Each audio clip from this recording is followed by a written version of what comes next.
Bon, ça y est, on y est, on va pouvoir passer à la peinture. Je vais vous montrer tout ça.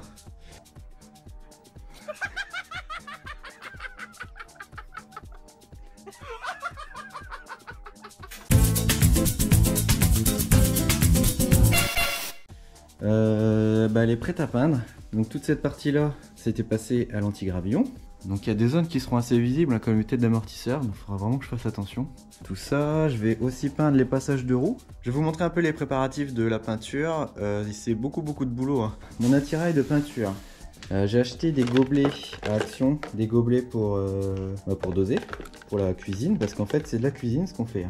Donc cette peinture là, il faut la mettre avec du durcisseur et du diluant. Donc je me suis fait une petite notice parce que pour moi c'est du chinois.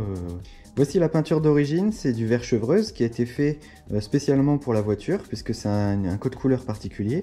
Et ça, il faut le diluer avec le diluant qui est là, à 50 à 70%. Toutes ces peintures-là, je les achète sur peinturevoiture.fr. Ce qui est cool, c'est qu'ils expliquent exactement ce qu'il faut faire.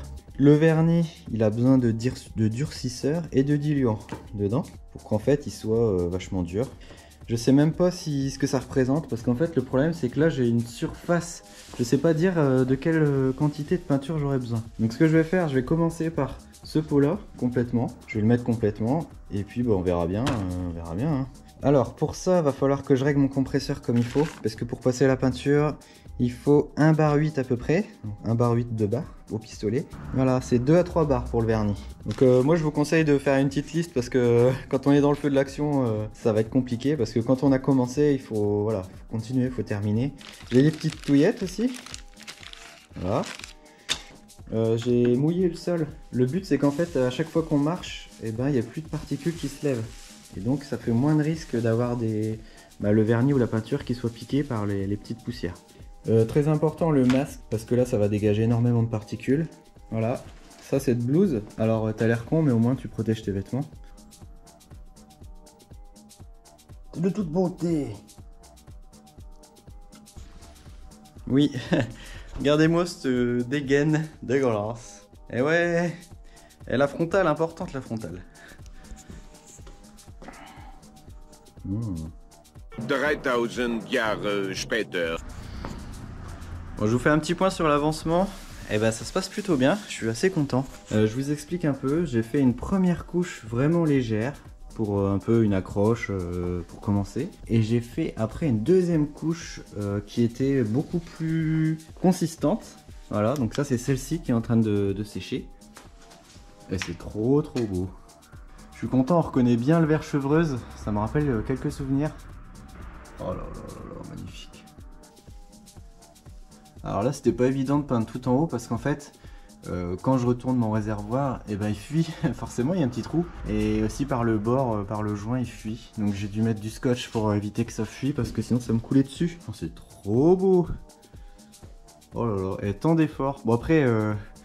tant que le vernis n'est pas passé et que c'est pas sec, je ne crie pas victoire, parce que bon, tout peut arriver.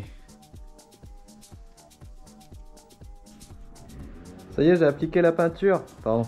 Ça y est, j'ai appliqué la peinture. J'ai bien chargé sur la dernière couche. Et c'est pas mal. Alors, pour la suite, c'est entre une bonne demi-heure. Il faut attendre une bonne demi-heure. Il faut attendre que ce soit d'aspect mat.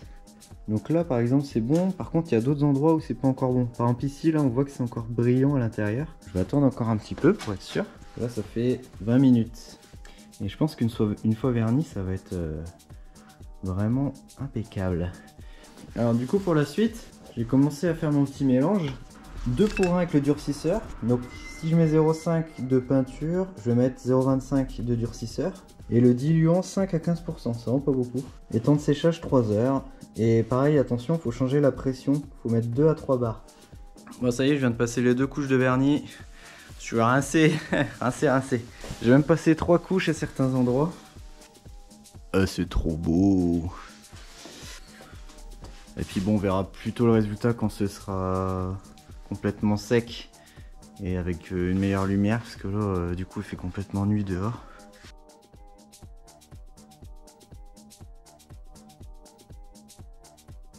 Bon ça y est, elle est peinte. Faut que je vous montre ça, c'est trop magnifique. Allez, oh là là, oh, c'est fou. C'est fou. Oh là là là là. La voilà. Oh là là là là. Oh, elle est belle. Elle est trop belle. En fait, on dirait qu'elle est trempée, ça fait bizarre. Tellement le vernis, il est épais, il est brillant. Oh là là là là là. C'est... Oh là là, oh, la caresse, elle est trop magnifique. Les parties visibles, comme ça, sont très belles. Je sais pas si vous voyez, je sais pas comment ça va rendre à la vidéo. Mais en tout cas, en vrai, c'est canon, comme dirait l'autre.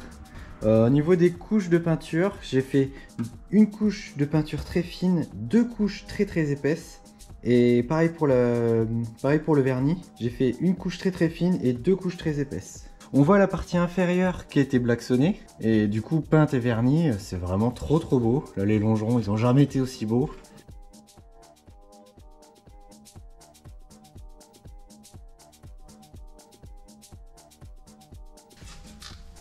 Voilà, c'est vraiment parfait. Franchement, je suis vraiment content du boulot qui a été fait parce que c'était vraiment un boulot chiant et long. Et de le voir fini, c'est vraiment top. Je peux pas m'empêcher de toucher. J'en perds mon latin.